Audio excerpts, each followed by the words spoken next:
Yeah, so the next device we're going to just showcase here in terms of what can be done with the smart home app is the Xiaomi Small Ants intelligent camera. You're not limited to how many of these you can have in your home. I have one in my house monitoring the front door just to keep an eye on security. That's my primary reason for having it. For other people, you can use this for video conferencing, that kind of thing, keeping in touch with friends and family, as long as they have one of these devices as well, and the supported applications, either the standalone Xiaomi Small Ants camera app or the Xiaomi Mi Smart Home app.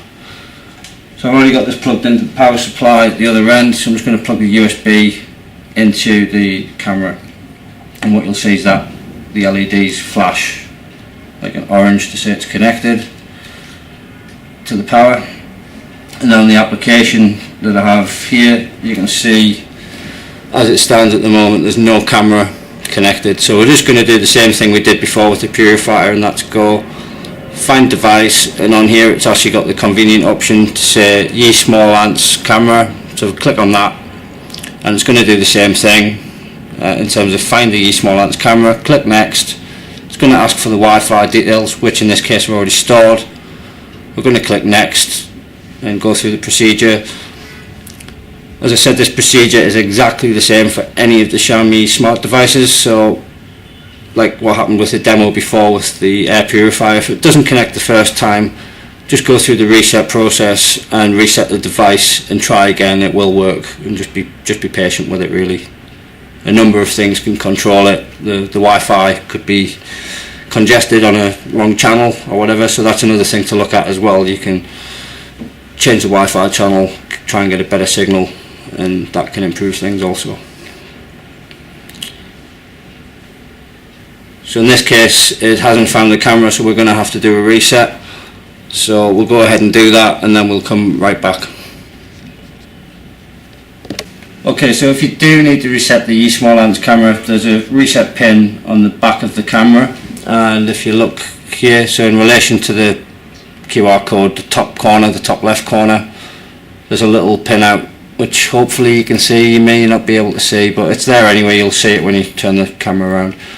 Just either get like a toothpick in this case, or a paper clip, or the SIM card removal pin for your phone.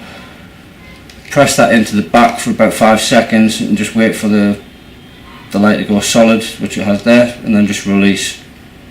Then just wait another couple of seconds because it's going to reinitialize the camera. You'll hear a Chinese voice coming out of the camera just saying that it's powering on. So we're just going to wait for that to happen before we go to the next step of trying to find the camera on the network through the smart home app. Okay, so you heard that there, so that means the device is now actually ready. So you can go ahead again. As I said before, we can just go up to the top right hand corner, click the plus, then click on Yi Small Ants camera, click next. It's going to ask for the Wi-Fi, so I'll just quickly put that in.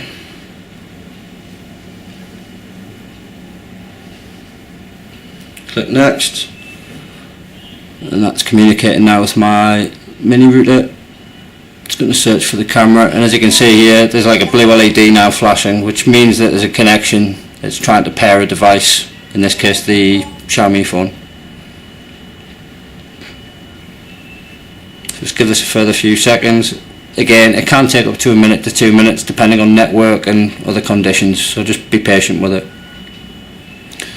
And if you look on the bottom here, it's actually said it's found one intelligent device. So what we can do, we can just click on that now, and there you go. On the top we've got the Yi camera,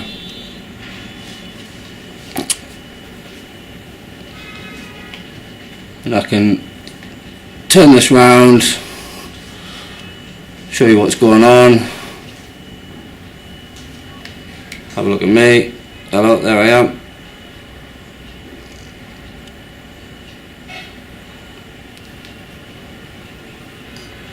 So that's all connected now. So the benefit of this thing, as I said before, if you've got this pointed at, let's just say, in this case I'm just going to point it at my door, and I can monitor what's going on in here, and I can get a pretty good viewing angle as well of what's going on, so I can see kind of like over, you know, next to my TV area. There's my hand. You've probably just seen in the shot there. But yeah, you can also have a communication with anyone who happens to be in the house or in the room. So just by pressing the speaker, we can say hello, and that comes through the speakers. You can also power off the device, same as with the remote control, same as with the air purifier. Everything's pretty much standardized in terms of how it works. You can also take camera screenshots, so if something has happened in your home or in your office and you're like, I need to get evidence of that, you can either record it or you can take a screenshot immediately and do whatever you need to do with that. Share it on any of the social media accounts, Weibo, WeChat, QQ Zone, or on MeTalk as well, or any other app which happens to be installed and supported.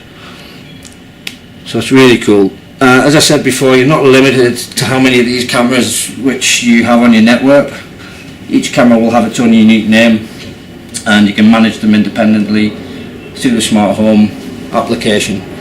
So for as many of these as you have, they'll be listed there. In my case, as I've said, I use this for security. I know other people who have these for, you know, conferencing with people who are, you know, miles away from them. So it's very useful as long as both people have these devices.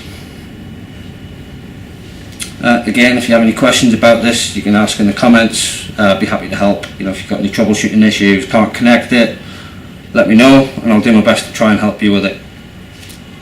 Thanks.